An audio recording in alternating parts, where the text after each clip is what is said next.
Trustees Diversity, Equity, and Inclusion Committee meeting Monday, May 4th, 2026 at 9:02 to order. And we do have a quorum. Kaylee, do we have any comments from the public?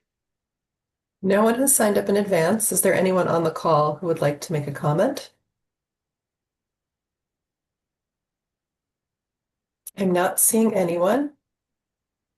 Okay, thank you. Have everyone had an opportunity to look at the minutes? And if so, do I have a motion to approve the minutes? Trustee Bloom, a second. Trustee Flint, all in favor say aye. Any noes? Any abstentions? Motion passes. Okay. First, I want to thank Trustee Zelda for helping us to acquire our speaker today. She is well known throughout the state, Attorney Susanna Davis. We are pleased to have you here today. We have an educational presentation on diversity, equity, and inclusion in the state of Vermont and recent impact. Attorney Davis is the Executive Director of Racial Equity at the State of Vermont Office of Racial Equity. Attorney Davis was appointed to her current role in June 2019 by Governor Phil Scott.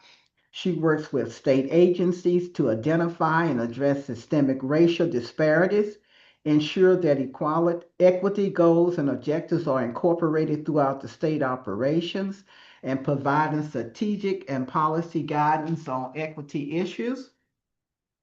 Prior to joining the state of Vermont, she served as Director of Health and Housing Strategic Initiative at the New York City Department of Health and Mental Hygiene, and as the Director of the Black Latina Asian Caucus of the New York City Council.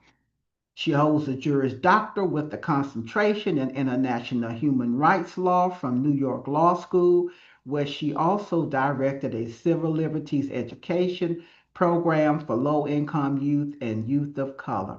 We are pleased to have you here today, Attorney Davis, and thank you for making way out of your busy schedule, to come and speak with us today.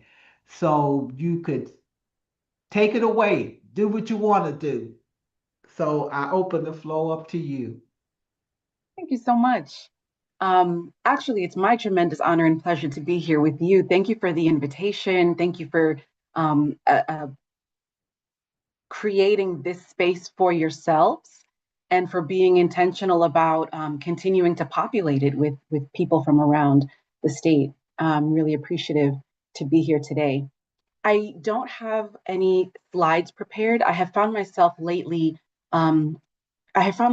choosing not to display a lot of content and instead to have more conversational engagements with people. I find that people often get a lot more out of our time together when I'm able to answer questions or respond to thoughts that they may have instead of coming with a pre-prepared situation. I'm also seeing Paul here on the call. And if there's anybody who is a great educator for you all on issues like equity and inclusion, I know it's Paul. So I don't think you all need a basic 101 from me because you've definitely got it covered. And it's great to see other familiar faces here too. I see Joyce, I see obviously Sue. So this is really great. I love being around academics because we can be nerds together. Anyway, so what is going on out there? So today I'm going to ramble a little bit about what we've been seeing at the state and local levels and as a result of the federal government's journey. And I'll tell you a little bit about what's been obvious to members of the public and a little bit about what's been going on behind the scenes to explain some of those actions. I would encourage you all to stop me with any questions that you may have. And yeah, we'll see how that goes. So one of the main things that we were going to cover here today was what's the state's response to the federal government, particularly the White House, and its approach to matters of equity and inclusion. And the main thing that I want to say is that because our state, as you all know, is comprised of 3 branches of government, it means that we actually have a few different responses happening simultaneously. So, of course, we have our judiciary, our legislative, and our executive branches. And then within that, there's complexity to that executive branch in particular, because a lot of people assume the executive branch is solely under the purview of one elected, that being the governor. But in fact, there are independently elected statewide officers who are part of the executive branch, but not under the governor's purview. Think the attorney general, the treasurer, et cetera. So because of that, we've got a really multi-layered, multifaceted, sometimes in concert and oftentimes disjointed set of responses happening to the federal government. And I'm sure that that's true in other states too. I find that because Vermont is a small state, we're, I think, more able to speak to one another more clearly and get on the same page without huge levels of bureaucracy and red tape. And I think that's a real asset for this state. Other jurisdictions where I've worked have been so many layers of people and titles and process and nonsense. And sometimes that makes it really difficult to act swiftly, because you have to get so many approvals from so many people, and getting a bunch of executives in the same room at the same time can be a lot trickier than it is here. So I think that this allows Vermont to be more nimble in responding to things, especially emergent things. So that being said, some of the things that you may have seen or heard regarding the state's response to the White House, some of them are more obvious, right? Like public statements that are made after the election took place, or lawsuits that are filed on the state's behalf, or amicus briefs to join lawsuits that the state did not bring but would like to support. Some of those are really public, but don't often tell us the full story or why it matters, right? Why did we spend taxpayer dollars filing a lawsuit about protecting this 2-centimeter fish? And the truth is that all of these things are small pieces to a larger puzzle. One of the things that was really clear is that you can pick apart at a law that we think is established and settled law enough that the whole thing crumbles. It's been happening for decades with the Fourth Amendment. At this stage, you have very few protections regarding search and seizure because it's been eroded over years and years. We know that things like Voting Rights Act, what we saw last week, this has been a long time coming, and we've seen bits and pieces of it being attacked, struck down, challenged, et cetera. Certainly anybody with a connection to any higher ed institution remembers the chaos between the funding threats and the lawsuits and the rescinding, and it was madness. It continues to be madness. And I think in a lot of ways that is the point. I think that what we've seen from this federal government is a real, almost proud demonstration of disregard for established norms, laws, and a basic understanding of how governance works. And the thing is that given the history of this country, given how it was formed and who had to be decimated in order for that formation to happen, I'll be honest, I also have somewhat of a disregard for norms and laws here. Just because I know that the foundation upon which this nation's laws was built needs to be improved, must continue to be improved. It took 3 constitutional amendments for me to be able to have a vote. There's still a lot of work to do. And so recognizing that a lot of times people are so focused on preserving what we have, preserving existing laws, preserving existing norms and protocols and decorum. And sometimes we're fighting so hard to get back to that we forget that that actually was never that great to begin with, at least not for a lot of our communities. women, people of color, people living with disabilities, older adults, youth. A lot of people had been left behind for many years, given existing systems. Now those systems have been upended. And a lot of people are trying to hold the line. But I want us to remember that that line was never the goal. It's just where we were. But it's not where we could be. And it's not where we should be. Okay, so back to the disjointed state response. So what some of the things that you may have either seen in the news here in Vermont or just heard through your own contacts include responses from places like our Agency of Transportation, which receives a tremendous percentage of its budget from federal dollars and therefore has to weigh out carefully, how do we maintain our schedule and need to maintain roadways and function operationally, while also not coming into conflict with any federal policies that are changing seemingly overnight. Our state Agency of Transportation has a civil rights unit, which exists because of prior federal mandate. And so a lot of the work they did was centered around equity and inclusion. So it's they and a lot of other departments were in this really tense moment now because historical practice and requirements from the federal government had them doing this sort of work. And now it seems overnight like they can't do that. Well, does that mean the federal dollars are threatened or not? Because we are complying, or at least we were until yesterday when you signed an executive order. So it's, again, been pretty chaotic. That's just one example. Another example is I actually had to count. I had a very unfriendly Excel table that I cross-checked today. And I believe that we're up to 49 lawsuits from the state attorney general against the White House.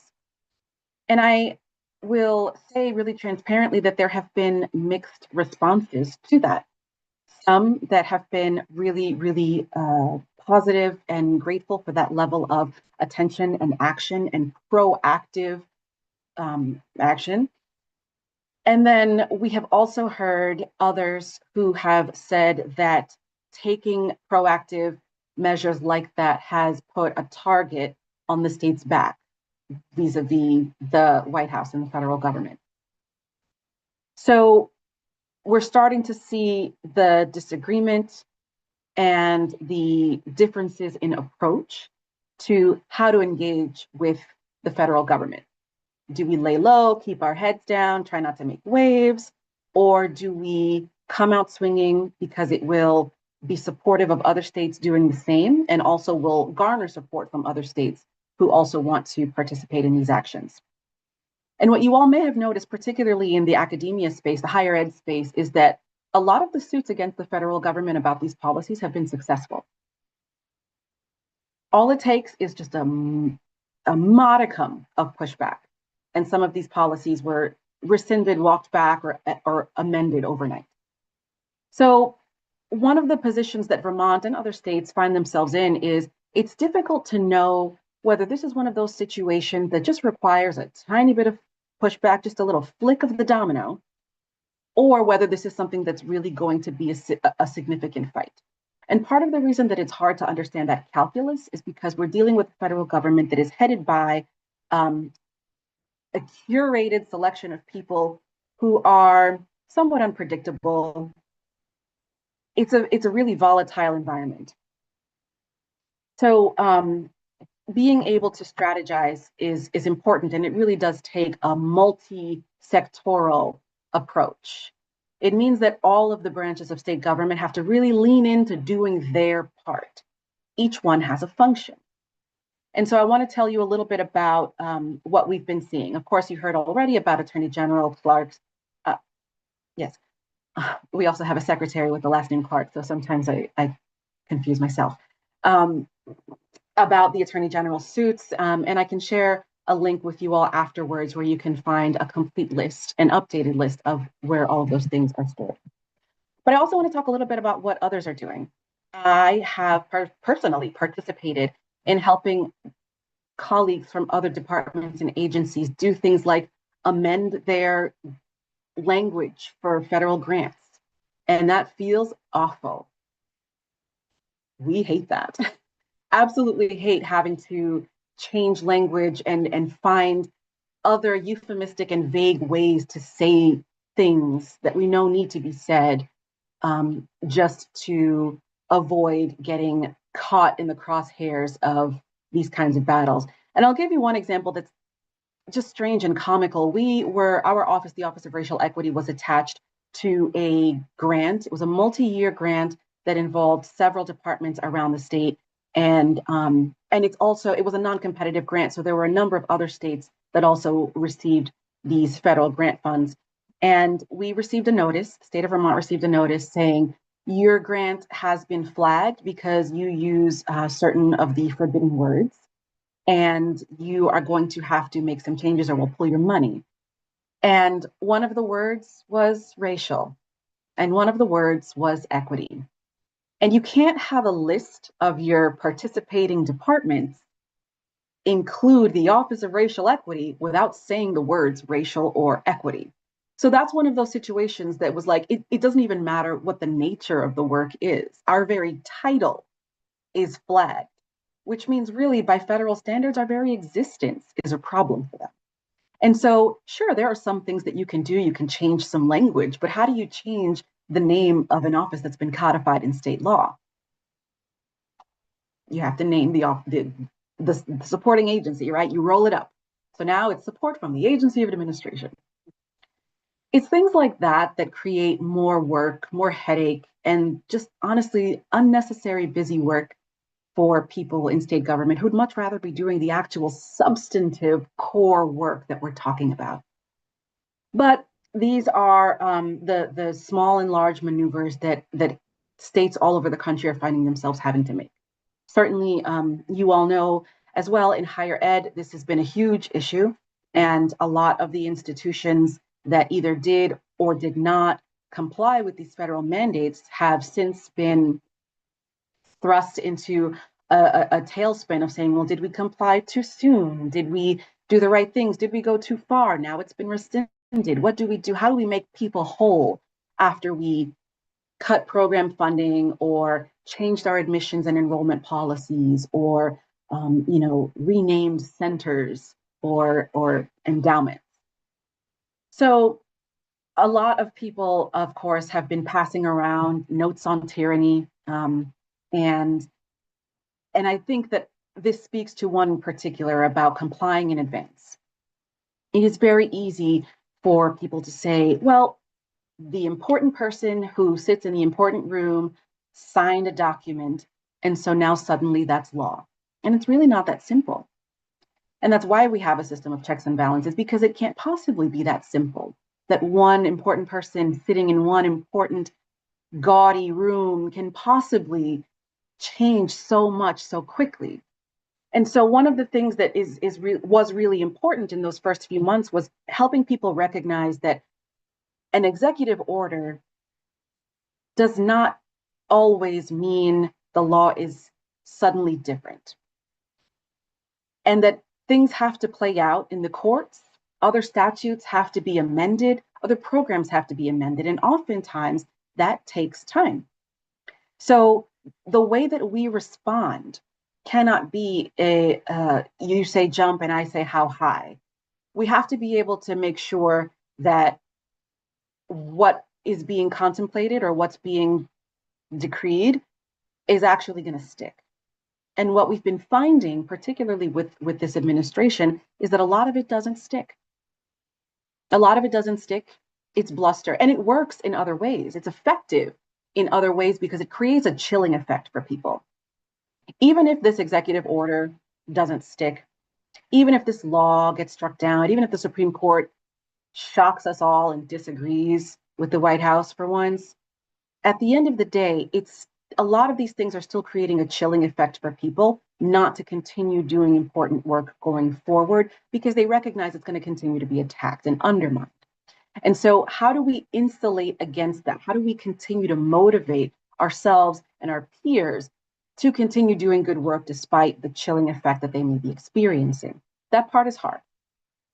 And it requires it requires a lot more sharing of information, of budgets, of staffing resources. It requires that we go back to basics. Again, every branch of government lean into what your function is. So what that might mean is that in the legislature, we are seeing more activity around insulating the state from federal changes. Some of those things include bills that are actively under deliberation now. For example, the S208 and 209. Those are two bills that were introduced in the Senate this biennium that have to do with how law enforcement engages with members of the public. So in particular, these were created in response to ICE and the immigration activity that was happening. Of course, Vermont is a border state. And as you all remember from last few months, particularly March 11th on Dorset Street, we are absolutely not immune to experiencing the overreach, the chaos, and the wrath of the federal government when it comes to immigration enforcement. And that's been true for years, but it's been much more upfront, and it's impacted members of dominant groups in Vermont in a way that now is causing some serious attention to be paid to it. So I named the bills and did not say what they were. S208 is a bill that requires that sets new parameters for when and whether law enforcement officers working in Vermont can be masked. Because if a guy wearing a ski mask hops out of a panel truck or a van and tells me get in the car, unless you have quality candy, I am not getting in that vehicle with you, right? We have to have a proper agreement. So masking of law enforcement officers was a huge issue. You've seen it nationally. It's something that creates issues of confusion. It erodes trust in government systems. It's generally terrifying. And administratively and operationally, it's really difficult to have any kind of accountability for law enforcement agencies if we can't even tell from body-worn camera footage who's doing what. So that's one bill that's directly in response to what we've been seeing in terms of heightened ICE activity. Another one, S209, has to do with making arrests for civil immigration cases in sensitive locations. So do you really need to come to somebody's synagogue to be arresting people for civil immigration? Do you really have to take a person who's lived here for 19 years and came here, whether with inspection or without inspection, and arrest them at an elementary school? What are the kinds of locations that we think should not have to be, that people shouldn't have to be afraid to walk into? So those are two examples of bills actively under deliberation that are in response to federal changes. Another huge function of the legislature, of course, is appropriating money. And so insulating the state from all of the threats of funding cuts from the federal government is also a huge task. I will say also Vermont has been going through it these last few years because we're not just thinking about money that could be clawed back from the federal government because of federal government volatility. We're also thinking about how do we protect ourselves because we're getting so many worsening natural disasters. I think anyone who's really paying attention knows FEMA's not going to be able to cover everyone every time. They're already paying people to leave from areas that they know they're going to stop supporting rebuilding in. So thinking about how many times Vermont has been experiencing natural disasters, particularly flooding, and how we're able to help make people whole and make the state more resilient. And if you permit me, I'd like to take myself on a quick other tangent on that term resilience, because it's a term that a lot of people in institutions have been using lately. And one of the things that I so appreciate about my colleague, her name is Kaya Ganguly. She is the director of, I'm going to get it wrong, but trauma prevention and resilience. And she works in state government. And one of the things that she taught me was that when we think about resilience, it's often the case that people assume it means you're getting battered and you take it and you withstand and you technically survive. And if you made it through, then that's resilience. And it's not quite accurate. And a good place to look for what resilience really means is the construction industry or the ecological industries. When we talk about resilience, particularly in the infrastructural or project management spaces, what that really means is that we build something, we reinforce something, we shore something up in advance so that when the thing happens, when we are being battered, we have been propped up and supported so that we can withstand it without having to incur the continued damage, right? Being able to survive something despite taking a lot of damage is different than shoring up and protecting oneself so that you don't have to withstand damage when the thing happens. And I really appreciated learning about that distinction because it says a lot, not just about how we protect our institutions, our budgets, our staff, our clients slash students slash constituents, but also about what we're doing internally, our work within ourselves. How are we making ourselves resilient? It was often the case during COVID that people would say, "How are you?" And my reflexive response was, "Good, how are you?" What? No, my head hurts because these mask straps are tugging on me and I'm so delicate, right? We're living in chaos. I don't know where half my equipment is. Could it be in the office? Could it be home? Maybe, but I'm not allowed in the office. So I guess I'll never know, right? We're looking every morning, opening that email to see how many people got sick, how many people died, where are they located, what county, can we get disaggregated data, why is this happening? I mean, what do you mean, good, how are you? But it's how we're socialized to behave. We don't offload problems on other people. We don't complain, especially women or women identified people, right? You just keep on chugging. I continue to exist despite the fact that not everyone's pleased by it. But what does it actually mean to do more than just continue to exist, right? How can we thrive? How can we advance? And so that's another thing that I want to talk about. I talked a lot about the state's response and protecting us from the operational, administrative, and just psychological harm that's coming down from the federal government. But what are we also doing to advance? Because remember, holding the line isn't enough because that line was in the wrong spot this whole time. And so it is difficult to know what is a safe place to step that won't have a landmine. But there's a lot of predictive information that we were able to get from those first few months. Just looking at some of the topics and areas that had been targeted first by the White House told us a lot about the tone and the tenor of where the federal administration was headed. They came out swinging on equity and inclusion. And what they didn't realize, or perhaps what they didn't care about, was that there's a collective benefit to equity. The number one beneficiary group of affirmative action policies in education and employment is white women. You don't have to take my word for it. These data have been documented for years. And so a lot of people were really shocked when white women started getting fired because that's DEI. Most of us will age into disability.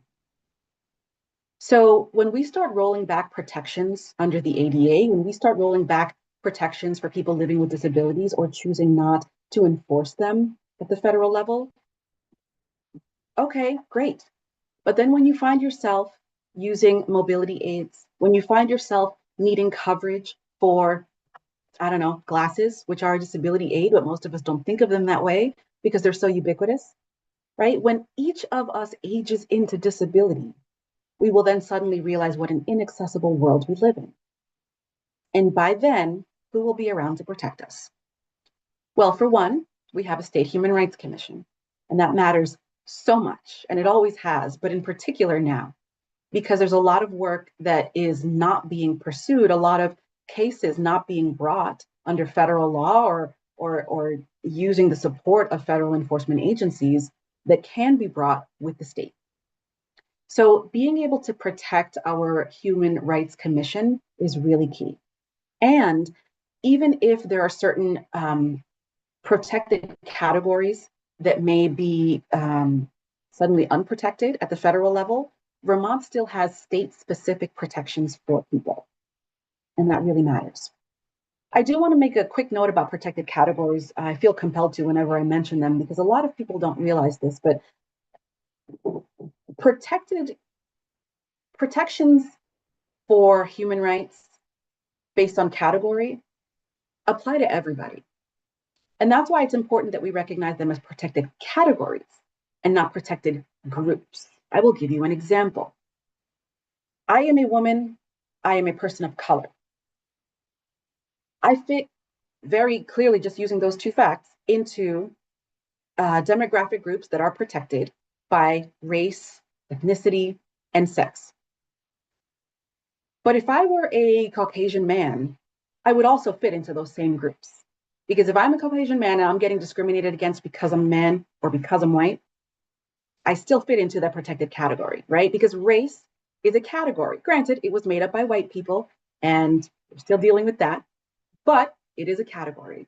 And it's not that the protection is only for Latino people or Asian people or Indigenous people or Black people.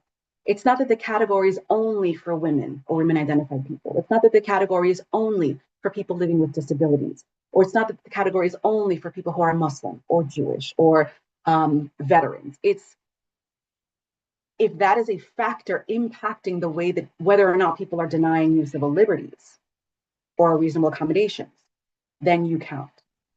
I am not somebody who served in the US military, so I am not a veteran. If I'm getting discriminated against for not being a veteran, that counts as discrimination based on veteran status. Why am I detailing all of this? Because I think it's really important, again, to recognize the collective benefit of equity and inclusion. A lot of people mistakenly believe that we're talking about extended rights and privileges for few people. We're not.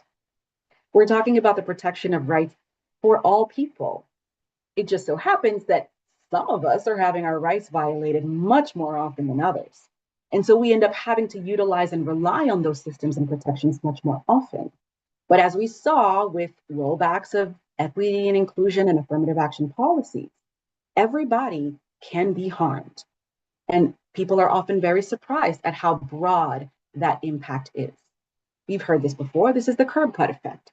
So thinking about how we advance, not just for the few who are being targeted, but for the many who are absolutely being affected and who may not yet realize it. I think in terms of that last point, people who may not yet realize it, it's also really important to keep educating. Now, a lot of people think that DEI trainings and unconscious bias trainings are the end all be all. They're not. The data show us that they're not nearly as effective as people like to think they are, particularly in workplace settings. We know that as enjoyable as they are for us to do in our office, it's certainly my favorite part of the job is going out and doing engagement and education and workshops and that kind of thing. But that's not the work, right? It's not the work. It's part of it. And it's an important part. There are a lot of things that still need to be said and still need to be repeated. It's why many people in their workplaces have to do the preventing and addressing sexual harassment training every year, right? It's like brushing your teeth. Representative Kevin Christie said this, and I really took it to heart. He said this, doing equity work and training on it and learning about it and continuing to educate oneself, it's like brushing your teeth. You don't just do it once and say you're good for life. It's something you've got to continue to do because otherwise your head will rot from the inside out. Nobody wants that. So I'm going to pause here because I recognize that I promised you a ramble and a ramble you got. But I would love to just invite any thoughts, feedback, questions. Anybody want to call BS on anything that I've said? Or is there something that has not yet been said that you would like more depth on? Alex, you go right ahead. Good morning, everybody. It's always good to see you, Shirley. Susanna, thank you so much for your time today. And it's always nice to see a fellow NYU alum. So word up on that. I guess I have a comment that's kind of related to your briefly touching upon the immigration issue in Vermont. I just read, many of you may have as well, the big article in the current 7 days is that focused on Vermont's very quickly receding immigration population. Many of you know, I know Mary Brodsky knows this very well, that, Vermont used to be an entrepot for many of the world's refugees who came here, not just Chittenden County, but to lots of parts of Vermont. And of course, because of the new federal policy, that faucet has been turned off, and it's now a trickle. And there are now ramifications down the line for school boards, for school budgets, because lots of their budgetary focus was on immigrants and teaching immigrants languages and et cetera. So that's done. Many businesses in Vermont that relied on immigrant labor and new people, new citizens to this country and to the state to come in and to fulfill those roles has also now evaporated, which is going to exacerbate downstream the outmigration of people, young people anyway, from the state. So I'm just curious, do you liaise or do you talk at all with the refugee immigrant community in Vermont? And I'm just curious, and I really just wanted to make that statement as well. Thank Yeah, you. thank you. So we do liaise with the with some of the agencies you may already have heard of, right? AALV, which is the Association of Africans Living in Vermont, USCRI, which is the Vermont organ of the Federal Refugee Resettlement Agency. We at the state level also have a refugee resettlement director, and that person's position works in the Agency of Human Services. And we currently sit on a working group that was established by legislation last year that creates a ONA study committee. It's the Office of New Americans Study Committee, and it is a group of service providers, people who are in Vermont as refugees, and state level people and other organizations who are tasked with doing research and developing recommendations to the legislature on whether, how, and where to establish an Office of New Americans in state government. I have to say, for the record, I really don't like the term New American, and also I think that the language is only one part of it, right? The key is, how are we supporting people? You are very right that the impacts are many and they are wide reaching. We know that in Vermont, just like in the rest of the country, the millennial and Gen Z cohorts are the two most racially diverse in the nation's history and in the state's history. So we know that in Vermont, people who are younger are also more likely to be multiracial and to be people of color. We know that that is happening at a rate that was well, explaining math is challenging for me. So you can't see what's in my head, but I'm looking at a line chart, a line graph that I usually use that has a teal line and a purple line. And so the population of older adults in Vermont who are of color, that line looks like this. And the population of youth minors in Vermont who are of color, that line looks like this. So, and I'm going to say something and it's going to sting, and I want you to know that I say it with love. Vermont has had a history of being unkind to quote unquote outsiders, referring to people as flatlanders, even when they come from places with mountains taller than these, which there is an almost proud in-state, out-of-state xenophobia. They say things like, just because a cat has kittens in the oven doesn't make a muffin, which I have heard multiple times about people born in Vermont being real Vermonters. And yet, look at the state's demographic profile. if you look at our population pyramid, we are top heavy, meaning that we have more older adults and fewer youth. This matters a lot because as you have a larger population of people exiting the workforce, which I recognize is much more difficult these days because this is not a country that makes it easy to exist as an older adult without continuing to work. And I just recently heard some senator from some place say that they want to do work requirements on Medicaid, which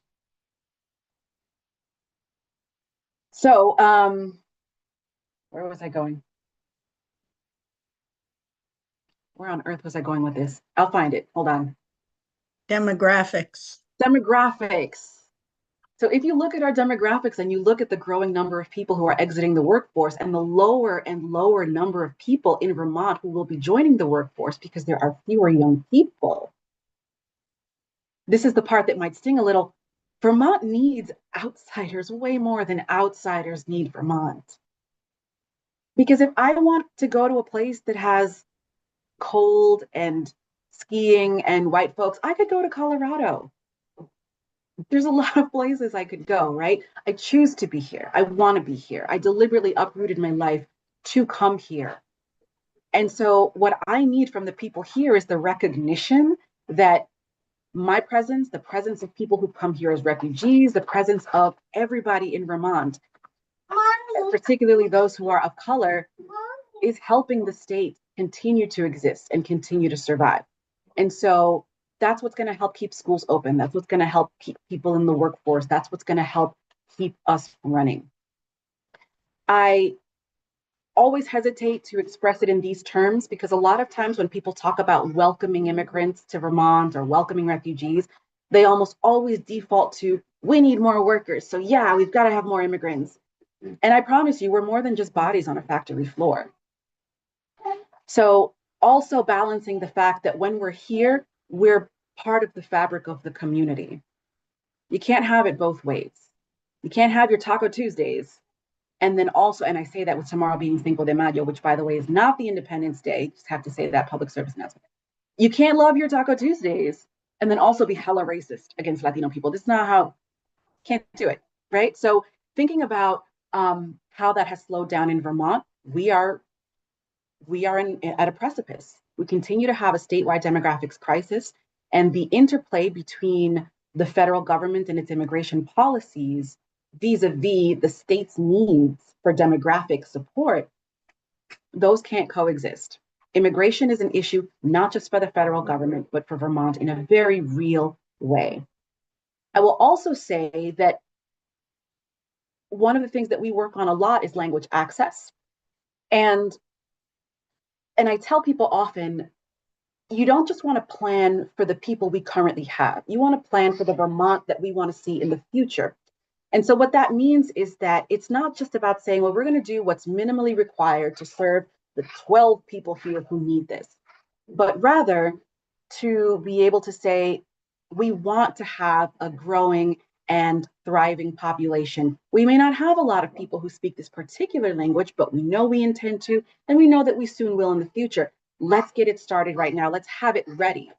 Because then, one, you don't have to scramble to accommodate anything in the future. And two, more importantly, you're signaling to prospective Vermonters, we want you. We are ready for you. We've thought about you. And that's really important, is the recognition that we're not just going for serving the people who've historically been in the state. We're looking at prospective Vermonters. And what that means, again, is a population that's going to be increasingly multiracial. And as such, I mean, who are we as a state? Who do we intend to become? Okay, Trustee Kluver. Yeah, thank you. And thank you so much for this conversation and for bringing this information here. I really appreciate the discussion that we're having today. I'm curious if you can share any insights. We're certainly in a challenging federal environment, as you've highlighted very aptly in this conversation. Are there examples that you might help us to take a look at of states or institutions that are finding ways to navigate a path to live in the world that we exist in today and really focus on solving some of the challenges that you highlighted, creating a real sense of belonging on campus and a welcoming environment for the folks that we know that we need on our campuses for so many reasons. Yes, I can say that there are a lot of states that are really looking to do the work. Only a couple of weeks ago, I was in Massachusetts at a convening of most of the New England states, and we were doing a lot of relationship building and sort of forming of commitments and learning from one another, generating ideas, and coming to a place of really solid shared understanding of what are the challenges that are unique to our region, what are the assets available to us, both as individual states and as a collective, and what are we really willing to do and what are we willing to risk. Those kinds of coalitions have been built and are continuing to be built all around the country. The state has been, since 2020, shortly after I came on board, one of the first things that we did was we joined GARE, that is the Government Alliance on Race and Equity, and it is a coalition, a national coalition of state and local governments, specifically for advancing equity. And we've been members of GARE for going on, I guess, 6 years now. And that central organization actually, I think, has been in discussion about offering a form of membership to non-government institutions. So if they don't already have that, then I think that may be coming down the pike, and there may be an opportunity for the VSC to be able to participate. That, of course, gives access to a library of resources and some staff support, some support from the central GARE staff, and also connections to places in other jurisdictions, which I think is really critical so that we can learn from one another. So that's one thing that I can say. Another thing is that, it's really hard because higher ed isn't just going through this. There's also simultaneously a reduction overall in enrollment by generation group, right? We can see more young people moving to the trades, moving to things that can't be outsourced or given to robots. And so the admission standards are different. What do standardized tests look like? What do admissions criteria look like? Is it affordable anymore? I remember in law school, I reached after my 2L year, or like the midway through my second year, I said, you know what? I'm not buying these ridiculous books anymore. I'm going to spend my first 3 days of the semester looking at every reading assignment on the syllabus for the semester. And I literally sat there and photocopied each set of readings, and I read them digitally because I was not going to get, no, babe, sorry. I could either spend this money on chocolate ice cream or on textbooks, and I think you know which one I'm going to pick. So anyway, is it affordable, right? Can people even make it? And so academia and higher ed is going through a lot at the same time. And for that reason, I think the conversations that I've been seeing happening simultaneously in that space are, how do we boost enrollment and boost numbers and protect students and people who are on campus and people who are members of vulnerable groups? And also, how do we plan for an inevitable downsizing of student populations and changes of what it means to do learning? I remember in high school, we had distance learning and we thought it was so weird. And now virtual class is very much the norm, and digital access to things is very much the norm. And people are using a faceless robot to write their work. And how are we really making sure that people are learning things in ways that may not look the way that colleges traditionally looked? So I know I've just thrown 19 additional questions on top of your question without really substantively answering your question. Yes, we have seen some stuff. It's hard to know, again, what will survive and what won't because of the volatile legal environment and the changing enrollment portfolio that we're seeing in different places and with different schools. I can say that, for example, one example of what not to do or what's not going well is that the state of Florida, through its executive, made some changes to what can be discussed or taught in schools. And I think they created a university. And I'm hearing that's not going so well. So I think one of the most important things that I can contribute to that discussion is think about the long run.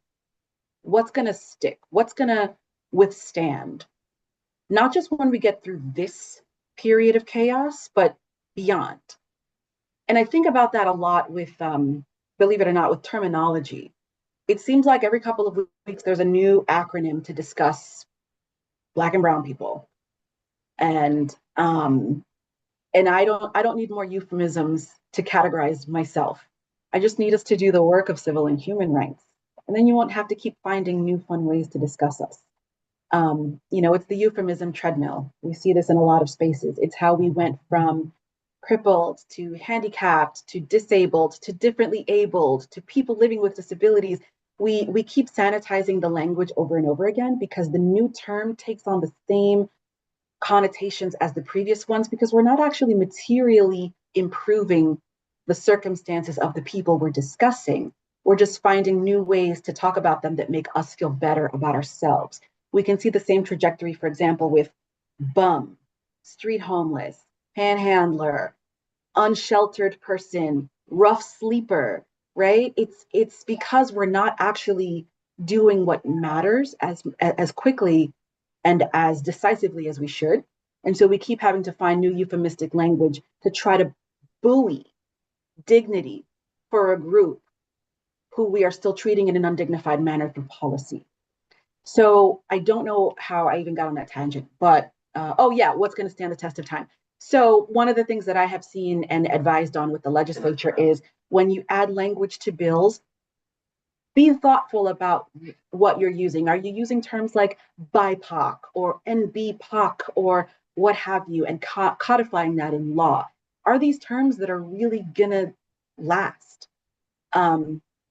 Are we going to grab Latinx and use it for 4 years and then we're not going to do it anymore? And think about what is really going to work, not just linguistically, but also through policy. And so with higher ed, I would say because of the concurrent shifts that you all are seeing in your professions and in your institutional spaces,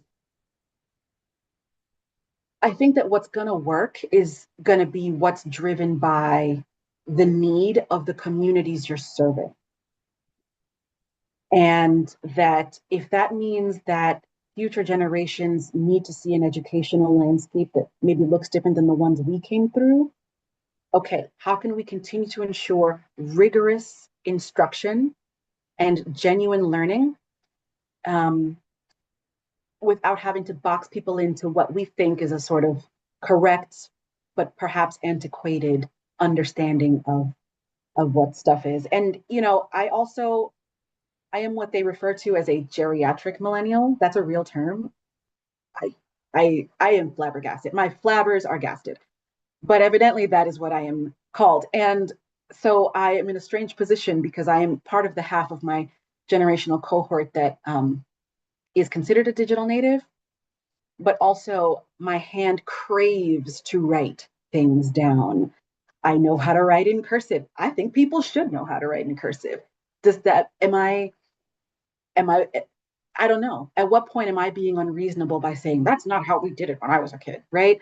And so I think that for us to be able to serve young people, we have to be able to set aside what we think is noble and just and correct. I had a card catalog when I was a young person in the library, but that's not a thing. Now I go to my library's website and I just type in the name of the book. And I don't know. Does that mean that I'm no longer a legitimate researcher, or does that mean that I'm now more efficient and effective? Sorry, that was a real tangent. You know what? We're gonna have to bring you back. I just wish the whole board could hear your presentation. You know, you're very knowledgeable about your area of expertise, and you really gave us a snapshot of the recent impact of those executive orders. And you were honest. You didn't sugarcoat anything, and I like that. There's a lot of misinformation out there. I think you've cleared up some things and alternative facts that are out there. And I like when you say protected human rights, that everybody's rights are protected. That is what the myth is. is that white men are not protected. I like that when you came right out there and said it. They are. And so I thank you for all of your hard work. I read your report that you presented to the legislators. It was excellent on there. And I want to just encourage, think I have to encourage you. I just want to thank you. And I would say you have an open invitation to come back here anytime. We got 3 minutes. Did anybody else want to say anything before we move on into another committee meeting? But I just want to say thank you from the bottom of my heart. And I just have to say this too, because you know I was part of the civil rights movement and fighting for voters' right and everything. To see the Supreme Court just kill that, it just hurt me because I remember people were killed. It's not what people read in the book. I actually saw this and people's bodies in the river, and it really hurt. But to hear you come here today and talk the way that you're talking, give me encouragement and hope to know that I too must continue to keep fighting. So thank you so much for lifting my spirit today. Very And so kind, very generous of you. Thank you all. thank you. And I guess we're gonna have to get on out of here and move on to another committee meeting. Do I have a motion? Are there any business, any more business, any new business or additional business? With hearing none, do I have a motion to adjourn? So moved. Trustee Flint, second. Trustee Bloomer, all in favor? Say aye. Any noes? Any abstention?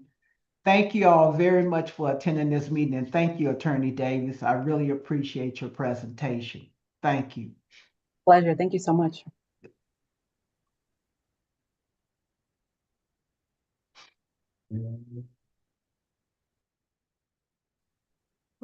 Shirley, that was a very nice foundation for our EPSL meeting coming up here. So I think these were well timed together. Yasmin, good morning. Good morning, everybody. Good. Thank you. Yeah, I'm looking to see if we have a quorum here. We do have a quorum. Oh, amazing. Thank you, Kayla. and Kayla, just a heads up that when we get to that point in the agenda, I'll need to be able to share my screen. Okay, great. Joan, and I'm just looking, I see many of our liaisons, Joan, Catherine, Aaron, thank you for joining. I'm looking for Sebastian. Sebastian. Amazing. Good morning, Sebastian. Thanks for joining. Wonderful. Well, I think let's go ahead and get started. It's exactly 10 o'clock. We have a quorum, we have our liaisons, and we have some good information to cover over the next hour. So I will call this meeting to order at 10 a.m. on Monday, May 4th. And as our first order of business, Kayla, I would like to understand, are there any comments from the public that we should start our meeting with? I'd also like to just add that we are recording from the previous meeting, just so everyone on the call is aware. No one has signed up in advance for public comment. Is there anyone on the call who would like to make a comment? I'm not seeing anyone. Okay.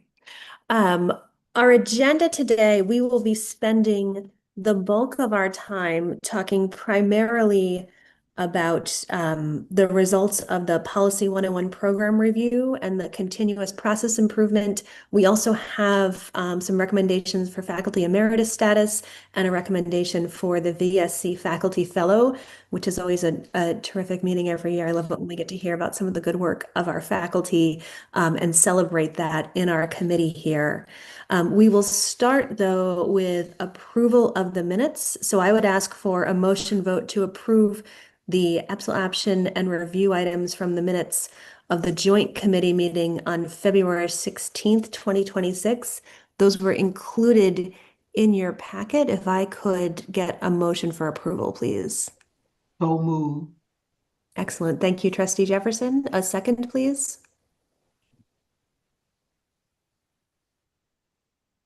Second. Excellent. Thank you, Trustee Bombardier. Fabulous. Any questions or discussion about those minutes and action items from the joint meeting?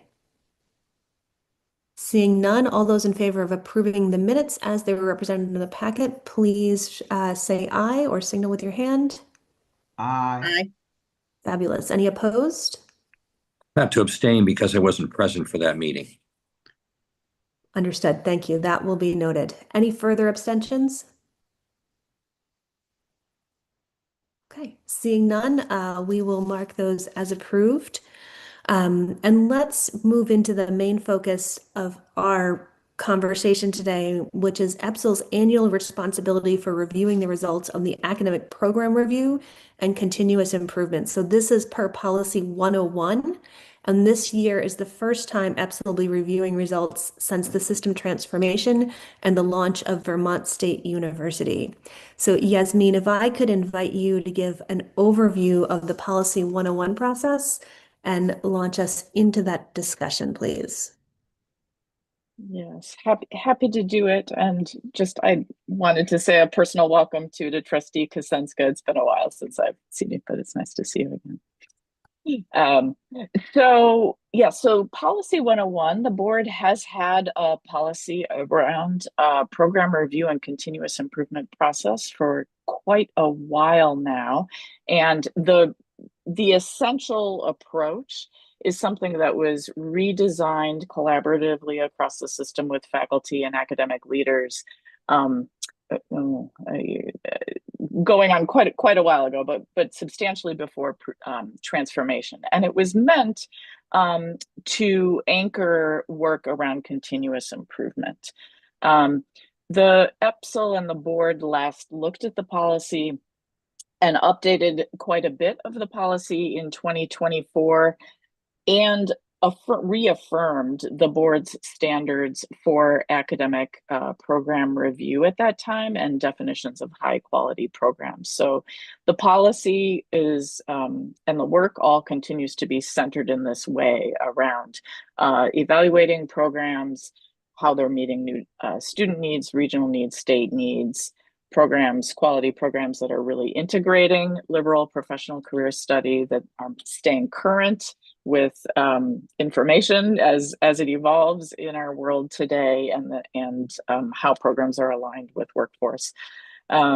Achieving student learning outcomes. This is probably I would describe as the heart of the work of the policy and the work for faculty, is understanding, taking artifacts that students are producing or feedback from work-based learning, internship supervisors, to understand how our students meeting the outcomes of programs. The policy is also designed, and the process is designed so that programs are constantly setting new goals, improvement goals for themselves, and closing the loop. That's also a very important point for NECHI when it comes time to do the work of reaffirmation of NECHI accreditation, that we're able to demonstrate that. And obviously life after graduation is the big goal, helping students prepare for that. Back in February, EPSL received the results of the annual 109 review process, and the two policies are designed to be complementary. So on an annual basis, colleges, our institutions are doing the work normally of curriculum development and review and preparing the next year's academic catalog. And so policy 109 is aligned with that annual cycle of work and sort of doing the routine program changes, the program evolution that happens over time. And so that policy, again, as EPSL saw it, was giving those summary metrics on enrollment, on reporting any program changes, looking at cost effectiveness, some metrics around workforce alignment, and then new program monitoring, which is something the board introduced a few years ago, again, to sort of look at those enrollment and other metrics of when a program is being stood up. But for today's focus, so that just a refresher there, for today's focus with policy 101, that is designed as a 5-year cycle. So it gives more time for those improvement strategies to be implemented, to assess the results of those improvement strategies at the end of 5 years, and then sort of plan for another cycle. It also gives more time because this is really quite involved in detailed work to be collecting student artifacts, to be collecting feedback from external partners. And so both to sort of do that work in an authentic and reasonable way, and to cover all the programs at each institution. The chief academic officers have really spaced out which programs are getting reviewed on a 5-year cycle. So with that, the 5-year cycle for pre-SIP begins or ends, if you will, because it's really a continuous loop with that self-study. Looking at all the results of improvement efforts, looking at all the results of learning outcomes assessment, and sort of setting goals for the next 5 years. Once those self-studies are completed, and I'll talk about this a little bit more in a moment, but historically, we have done as a system, we've convened review committees to look at those self-studies together, to provide an extra layer of peer support, peer feedback, and then to report on the results of that kind of review of the work to the board. And in your packets today, you have reports from CCV and from Vermont State University that provide that summary information for you. But that has come through in a slightly different way than the policy language. Still had some legacy language in there about how that report review happened. So that's what you're seeing today, and you'll be able to have more discussion about that work for today. But that's a policy change also to sort of reflect what we're doing now, is one of the action items for EPSL's consideration today. And then finally, coming out of that review process, then the programs go into their next years of work on those improvement recommendations. So these are all of the reports that did their self-studies last year. They have then had that institution level review, and these are the reports that you're receiving those summary reviews of. And that you also, if you looked at the appendix, you can see the detailed work that is reflected by each of these individual programs. One of the things I would also just draw the community's attention to on this slide is the fact that when you think about our programs as a whole, as a system, CCV has academic programs that are really designed as meta majors. So in the first psychology and human services cluster of programs, you can see CCV's behavioral science program in there, and then 4 different academic programs at Vermont State University. When you look at some of the other clusters of programs that may share some faculty, some disciplinary interconnection, those are all VTSU programs. And that represents the biggest structural change with system transformation is that historically, we would have had review committees coming together across the multiple institutions in the system to have that peer review and support conversation. Now it is really, and the chief academic officers have worked through this, it is really more meaningful to have that peer review support conversation within each institution.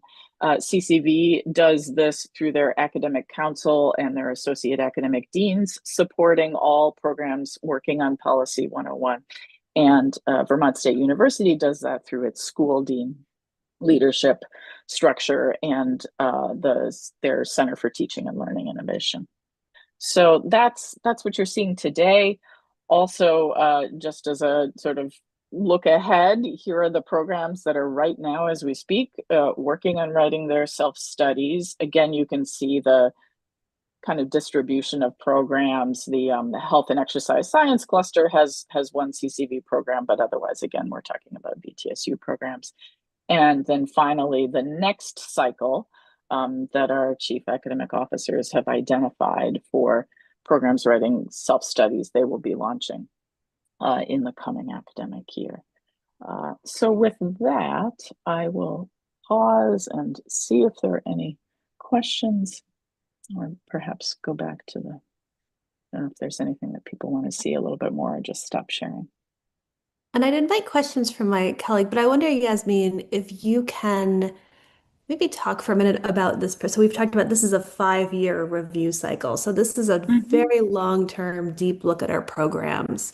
How do we as a board think about this 5-year cycle in the context of the pace of change in higher education and the shift that we're seeing towards shorter term assessments of outcomes that might start to drive funding and certainly are informing student choice? How do we think about these two things in the way that we understand and review the data that you're presenting to us today? Yeah, that is an outstanding question. Thank you, Trustee Kluver. This is detailed work, right? To evaluate student artifacts, products of their learning, to understand it, and to have that alignment work of the communication with external partners. And so I think, enrollment and Policy 109 reflects the more real world, are students finding this program meaningful? Are they registering for the program? Are they applying to the institution for that program, right? That represents more rapid information. I am reading as much about artificial intelligence and agentic workflows as I'm sure many people are, and it's easy to imagine our world evolving, right, in ways that we're able to leverage technology in the future. At least it is easy for me to imagine that, but it's going to take some time to figure out how to do this well and how to do this in a way that's genuinely helping us understand what are students learning, how do we support faculty in working with that information, and then translating that into program improvement. So I don't have a different answer for you other than what we're doing right now as a high quality process. But I see and to think about these two things yeah. in concert. So really, there's Right. two different elements that we're assessing. Please, Provost Yeah. Atkins. Yeah, Chair Kluver, I guess I would like to highlight that I think there's two relevant timescales here. The first is this 5-year timescale, but in the way that VTSU goes through the program assessment process, there's an annual cycle as well. So annually, programs assess an outcome a year or so and look at the data and think about improvements to the program. Some of the data that they collect is annual data, like surveys of employers, for example. So all of that information is collected and analyzed annually. So it's not that there's this 5-year point in time where the program reviews itself and makes improvements, right? It's actually done annually. And we take 5 years of annual data and roll that up into a more comprehensive report that is the Policy 101 Precept report. So your point is very well taken. The pace of change in some of these disciplinary areas is very fast, and therefore programs need to respond accordingly. And they do that on an annual timescale. Excellent. Thanks. Trustee Bombardier, please. Yeah, I had a couple questions. So and I'm just going to use the report from, I guess it's Applied Psychology and Human Services as an example. So one of the things when I was reading it, I was trying to understand how much of that is a template versus what those people chose to write. So for example, they specifically state you can go from CCV into our program. Is that a required thing all these programs have to report on? Because that has been of great concern and interest to the trustees. So I guess my request or maybe it's a question, but then it's a request, right? That has to be in every one of these program reviews, has to have the linkage to CCV. I would say initially, thank you, Trustee Bombardier, that is in the language of the policy, and it is in the report template and guidance that the programs are using, as you're noting. It's also in the language of the policy and that summary report that you're seeing the two chief academic officers reporting now to EPSL around program, and some of the language there is around program collaboration, right? So yes, transfer pathways, but there may be other sort of more nuanced pieces of collaboration, and that question is meant to elevate that priority. Yeah, and I guess I just would want to make sure that that's a required answer, so that it isn't like guidance on how you should answer this. It's like, do you specifically have a pathway? Yes or no? I think that's really important, that it not just be some high level encouragement. Again, this one had it, so it was great. The other question I had, especially after reading that one, is also about when we look at student outcomes, do we also consider student financials? And what do I mean by that? It was interesting to see, some students come over as a transfer and whatever, and they're successful. I didn't see in that report how long it took people to complete. And there is definite reference to challenges in student performance from some of the students, like they never turned in their homework, they never do this. So I think where we're concerned about cost and we're concerned about retention, I think a metric in there, like I said, I think that table was great, but I think the average duration to achieve degree, get it that some people are part-time, some people are full-time, but that's a cost, right? And a student outcome that would be positive is least debt possible. So I think there has to be something like that. And again, I think it can't be a suggested line item. It needs to be a requirement of those reports. So not, again, just using that one as a example. I thought there was a lot of really good stuff in there, and I appreciated everything I read. I just was very concerned it was simply because the people who authored that one wrote it that way, and not because we require certain information very specifically in those reports. The other part that wasn't clear to me, whether it's part of this policy or not, is on the suggested improvements. I would love to hear more suggested improvements that are, I'll call them concrete, need better lab.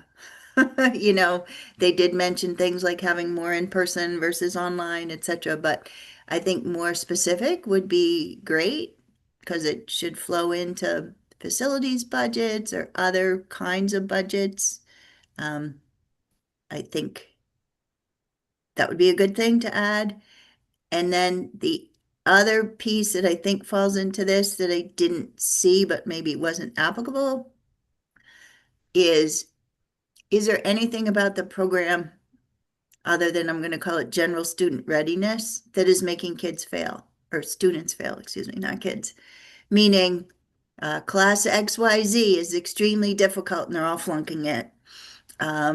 Something, again, very specific, because I've heard things about dental hygiene and kids struggling or students struggling with certain classes. So is that also a specific that should be called out in these reports with an action item around it? Like, they're not prepared, or here's how we fix them during the summer, again, so they don't spend a whole nother semester or whatever. So anyways, it was interesting to read. I've learned a lot. My biggest request is we need to make certain things standard questions that have to be answered and not left up to the discretion of the author. And Yasmin, I would ask to build on that, because I think you and I had a conversation some weeks ago on this this was a terrific amount of information, and to sift through it, and as Trustee Bombardier said, to tie one report back to the other as a board member, it was a phenomenal amount of documentation. Going forward, if you all could give some thought to what is that common set of criteria that would be looked at consistently, and have that as a summary document, and understand there will be specifics for different programs, but I think it would be worth having that conversation at some point in the next few months before we go into this next cycle to share with this committee what that common set of data and information is that would be relevant to the process and might be something that we could digest in a summary fashion going forward, and have the incredible detail that you shared, which was a wonderful window in the institution. Yeah, for sure. Oh, go ahead. No, I'm sorry. Go sorry. ahead, please. And then Trustee I can't- Jefferson. Can't seem to find my hand on my Oh, that's thing is fine. updated, Yeah. But I was a little confused. Like you said, it's a lot of information, but I didn't know how far we're supposed to go. Trustee Kluber, should we go in there and dive in and say, oh, I think this is wrong what you're doing. You need to do this and need to do that. This is our first time going through this process. What is our charge? Yeah, and Trustee Jefferson, I'd comment on that. So I think it's to the extent, and I know it is a lot of information, but to the extent that as committee members, we can read this and digest it, it is not our role as committee members to go in and look at individual data points. Our role as a committee is to work at the policy level and the governance level. So to understand this information, to ask questions of our faculty and our management team, and to be informed about the institution. But really, the information we see here should inform how we think about policy and governance as a committee. Thank you, because like you said, a lot of this data was in the trenches. Like this, yeah, it was. And I was like, okay, I got kind of confused when I was reading it. But thank you. You straightened me out now. So thank you. And it is a lot. It's good too. I want to tell you, Jeff, it's a good report, really is. And y'all were thorough. You got in there. You used the data, just like uh, Pre Nolan was talking about data points and how you're going to use it and how you assess it. That was great. So thank you. And Yasmin, I know you're going to take us into the detail a bit, but I just want to pause before we get into that. And if I might ask our liaisons, Professor Richmond Hall, Professor Penberthy, you both have been sort of in the trenches in this process. Would love a perspective from each of you on, sort of what does this look like as you all are going through it as faculty? What would you like the board and this committee to take from this information as we read through these very detailed reports? Professor Richmond Hall, please go first. So I think that the feedback that I can give you from the faculty is that annual review is critical to make sure that your 5-year review is really effective. If faculty are thinking that 5-year review is the way to go, that's very difficult. The 5-year review should really be a compilation of your annual reviews and then a deeper dive into, okay, now we have 5 years worth of data. We can see that some of it is pointing in the same direction. I think that I can also say that with the pace of change, after unification, after the move to teaching students in every modality in every classroom, of changing everything about VTSU, this is a lot to take on now. So this first time that we do it is challenging. For most programs, every meeting of faculty must be across campuses. We don't just sit in a room. We can't. Now we have to meet by Zoom. I think we also have to consider the rise of part-time faculty. This is something we've been discussing in general education. What is the role of part-time faculty in assessment? How can full-time faculty who are responsible for assessment engage with the increasing number of part-time faculty, both at VTSU and at VTSU Online? And I guess the last thing I'll say is, I think the largest issue of frustration has been that we have a number of programs, quite a few, I'd say most, who have been changing their programs in a substantive way every year since we've unified. And I asked Nolan this morning, are we just in year 3? Because it seems like it's been a while. But we have programs who have made a change, and then they're asked to make another change before we even know how the first change is working. Did the first change work? So I think there are a lot of my colleagues who feel like we're in a continuous change loop and that we're being asked to make changes faster than we can evaluate or even implement them. It's one thing to make a change on paper, but to do a good job of bringing that change to the classroom, implementing it, learning, whoa, that wasn't exactly the way we should have done that.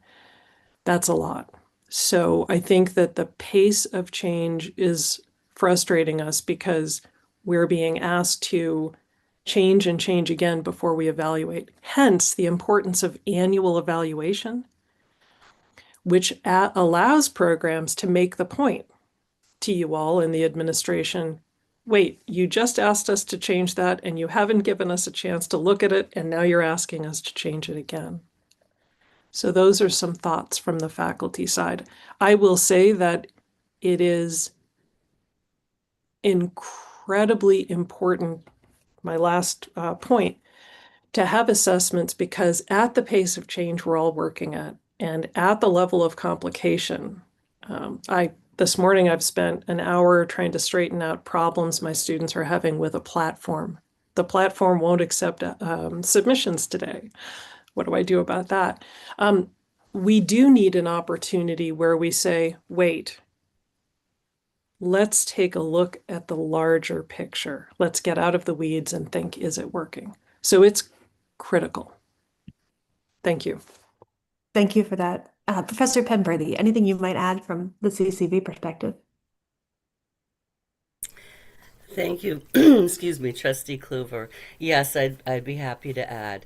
I agree that it should be assessing on an annual basis, and we do that. We work on curriculum change annually.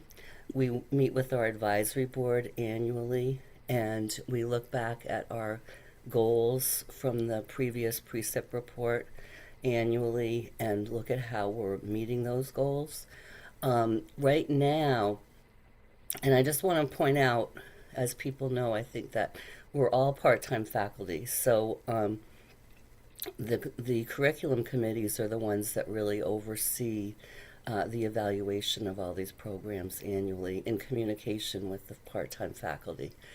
Right now, we're looking very closely at program outcomes, and as part of academic council, we have a smaller committee, the Assessment and Effectiveness Committee, and we're looking at each and every course that we offer and the EOs, the outcomes for each of the courses, and comparing them to the program outcomes to make sure that we're actually doing what we say that we're doing with the students. So I think there needs to be ongoing evaluation. There is very fast change. However, I think doing the report every 5 years is manageable, because I think we're assessing the program in smaller ways throughout the year. And I just want to think if there's anything else I wanted to add to that. I think I just wanted to stress that the advisory boards have been very helpful and that we're very responsive to the advisory board recommendations.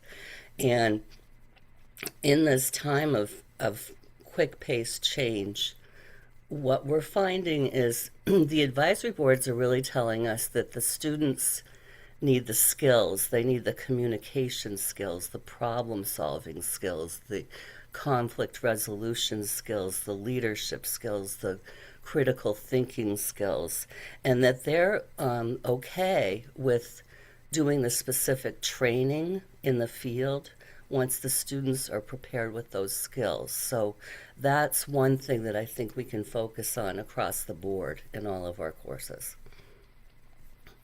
Well, thank you for that. Mhm. And certainly hear the point from you both that the change and the pace of change is exhausting for our campuses, and that there's a lot of work that is going on to try and understand how to navigate successfully in this new world that we live in. So thank you both. Yasmin, I have predictably taken us. Oh, please. Can I just jump in, Trustee Kluver? Thank you. And I also want to thank the two faculty members.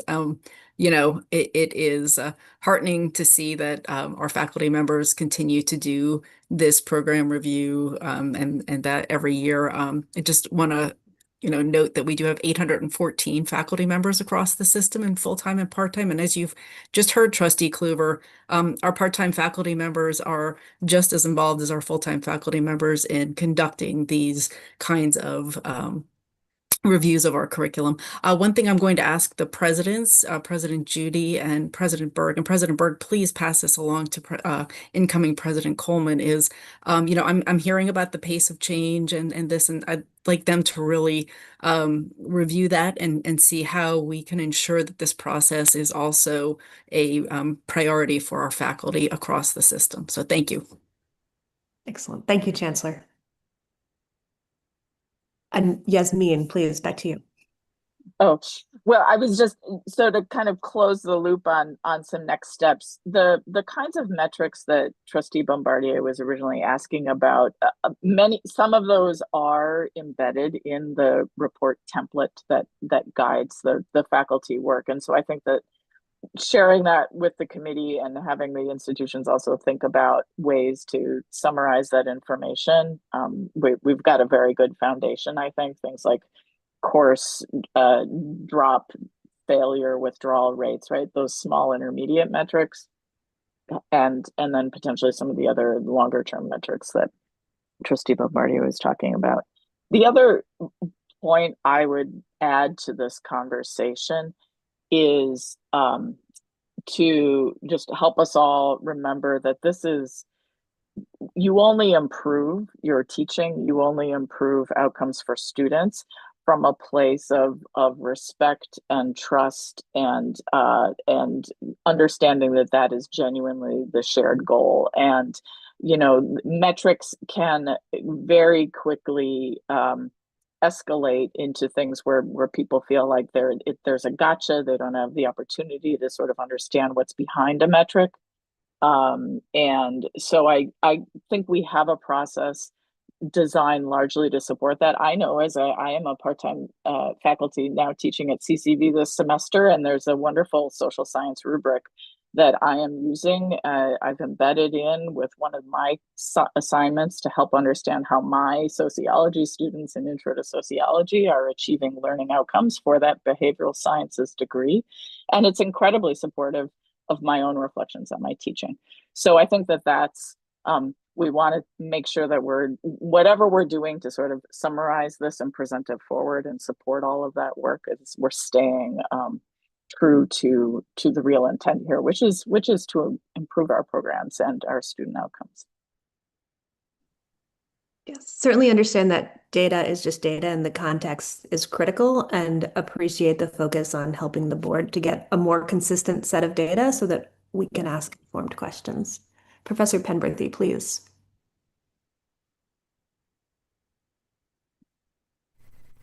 Thank you, Trustee Kluver. I just thought of two other points that I wanted to make. And one is that in the behavioral sciences program, we do have stackable certificates, and that's a way that students can have success along the way. And that's been very effective. And also, the other point I just would like us all to be thinking about is we're moving more into online teaching, and this has happened, I think, as a result of COVID. And we're getting mixed reviews. Students will say, I teach all completely online now. I was part in the classroom and part online. And students, I teach interpersonal communication, and they say, we wish we could have this face-to-face in the classroom. However, what we're finding is when students register, they tend to register for online classes. So I don't have a solution to this. I just want to be aware that we want to make our courses available to as many students as we can, and it's questionable whether online or in person is what students are wanting and choosing. I don't have the answer to that. I think we can be very effective teaching online. I just want to make sure that we're serving the students the way we want to. Thank you. Understood. Thank you for that. And Professor Richmond Hall, we'll let you have the last word here. I do want to make sure we dig a bit into these reports, and I think we're starting to stray a bit into other topics we should cover separately in the time that they deserve. So I just please. want to support my colleagues' uh, observation. I have students that I only see once a week for lab. The rest of their education is online. So I'm trying to split the difference. And my students are equally split, as yours are, Catherine. They will say, online is so convenient. But then when they're in the classroom with me and with one another, they say, this is so helpful. I don't know how I'd pass the course without it. I'm eager. So I think that they want what they want, and we need to give them what they want. But I think they're also understanding that they're not sure which is better for learning. And I'm hopeful that our data, our assessment data, takes a look at this. What can we learn about whether what students want is what is most effective? And I guess my last word is, I think we need to recognize that our first year students, that's the time when we want to at least be in front of them some of the time so that we can make the relationship. Once that relationship is built, that relationship will endure when they go online. So I think I'm writing something right now, which is a question about how do we most effectively build the relationships that we know are vital for student success when the students are not in front of us? And we need to learn that. That's a skill we need to learn. Thank you. Important, very important questions to be taken up here. And I do think I see some very clear alignment between what I'm hearing from my board colleagues and what we're hearing from our leadership team and our professors, which is how do we make sure that this process that we're engaging in here now really gives us meaningful information about how we best serve our students, which is our very much our shared goal here. And how do we do that in a way that best uses the time of all of the people involved? So I think, Yasmin, let's go forward in that spirit and see if we can keep moving towards that. And Yasmin, I will now turn it back to you.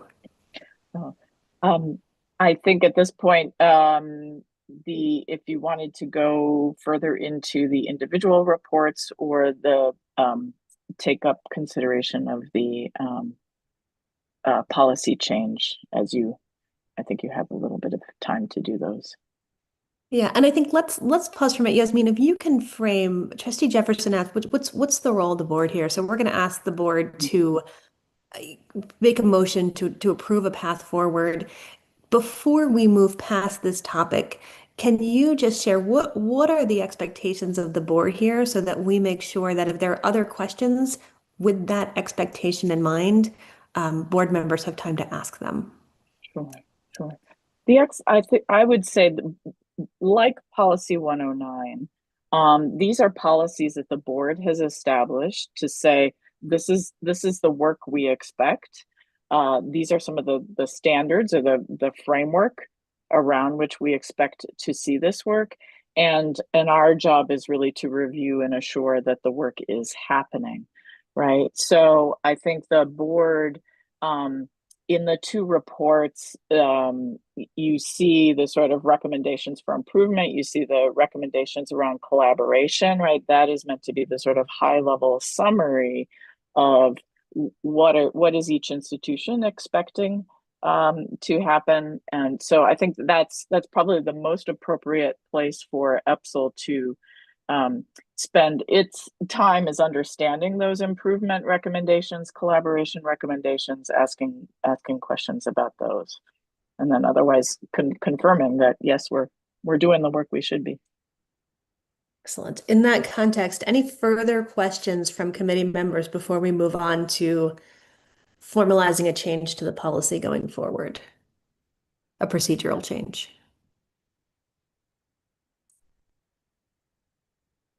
Okay. With that, then, we'll close out questions and discussion on the summary reports for the 2024-25 cycle programs, and we'll move towards the proposed updates to Policy 101 to reflect the procedure that the institutions in EPSL have used today, specifically that the institutions have completed an evaluative summary of their programs, completed Policy 101 reviews, and that EPSL has now reviewed and discussed these. So I would ask for a motion and a vote on that procedural change going forward. Make a motion. Thank you, Trustee Jefferson. Is there a second? Second. Thank you, Trustee Bombardier. And would invite further questions and discussion, noting that I think the conversation we've had to date on expectations of what we might see going forward and how this works, I'm fully expecting will be taken into consideration going forward. Further discussion or questions on this procedural change? Okay. Seeing none, I would ask for a vote to recommend approval of Policy 101 updates to the full board. All those in favor, if you could signal so by the hand or by saying aye. Aye. Aye. Any opposed? Any abstentions? Okay, excellent. Seeing none, we will move this forward to the full board at our next meeting. And this brings us to the best part of our meeting. We have two topics to take up here. The first is a recommendation for faculty emeritus status. And President Berg, I'd ask you to speak briefly on the recommendation, and then we'll have a motion and a vote. Glad to do so. Thank you, Chair Kluver. You'll see in your packet materials supporting an emeritus nomination for Helen Mango. I'll just give you some brief highlights because there's a lot in this in the materials, but over 3 decades of well-respected teaching, had secured numerous grants in her time as an instructor. And again, I should note a geology and chemistry instructor, widely published, extensive history of service and leadership within the institution.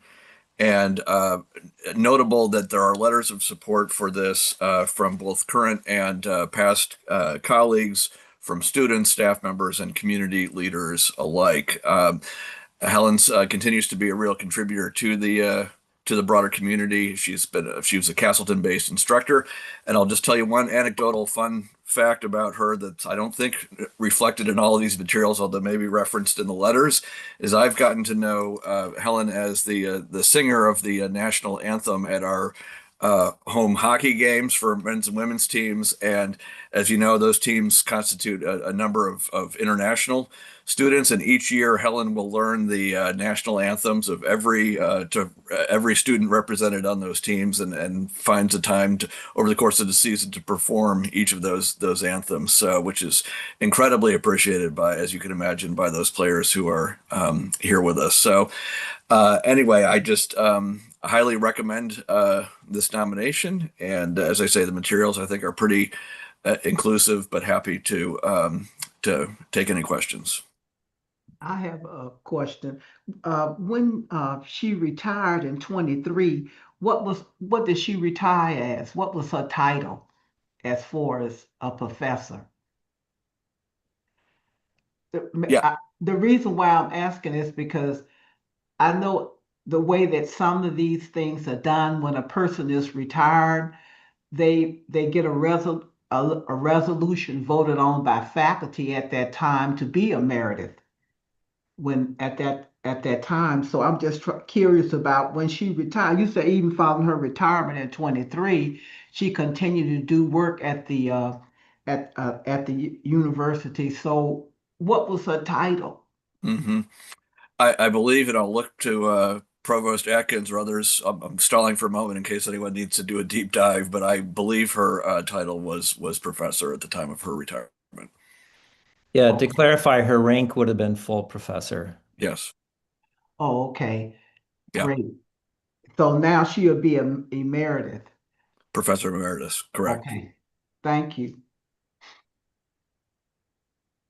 And just as a follow-up note, I will note any individual recommended or being reviewed for this level of for this honorarium, I make a point of speaking with directly, and we talk through kind of the rights and responsibilities associated with this role, because there is a clear expectation that these individuals will continue to be kind of advocates for and supporters of the university moving forward. And certainly in this case, I have no doubt that Helen will meet that criteria.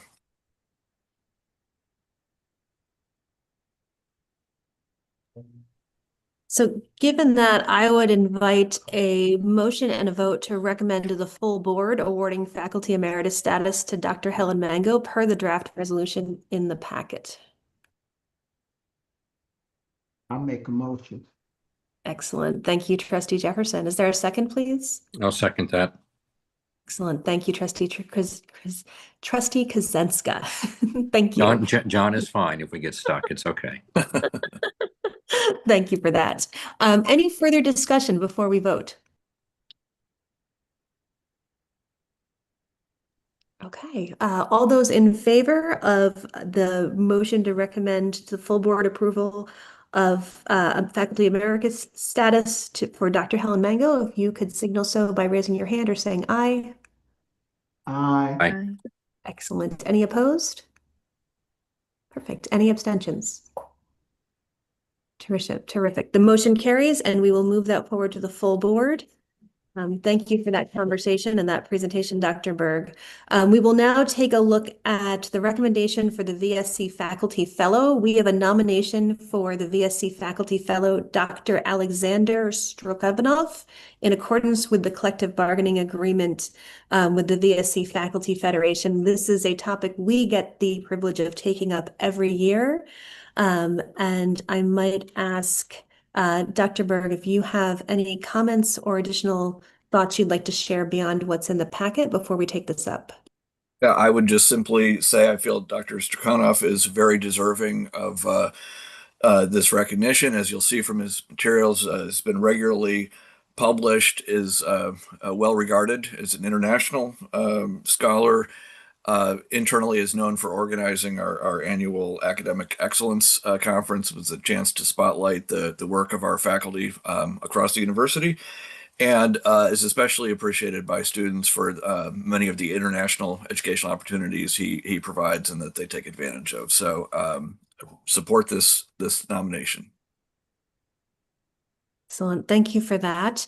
I'd ask for a motion to recommend to the full board the approval of Dr. Strokanov as a VSC Faculty Fellow for 26-27. I'll make that motion. Excellent. Thank you, Trustee Kozenska. Is there a second, please? Thank you, Trustee Jefferson. Any further discussion or questions? I will call the vote then. All those in favor of moving this forward to the full board, if you could signal so by raising your hand or saying aye. Aye. Aye. Terrific. Any opposed? Any abstentions? Okay, seeing none, we will move this forward to the full board. Thank you for that. And that brings us to other business. Any other business to bring before the committee today? Okay, terrific. Seeing none, we will adjourn our meeting. Thank you all for the discussion today. Thank you, Provost Atkins, and to the CCB team for putting together the incredibly comprehensive set of information that I suspect my colleagues and I spent our weekend on together. It was very helpful to take a deep dive into what's going on across the institution. So thank you all. Have a wonderful day. We are adjourned. Thank you.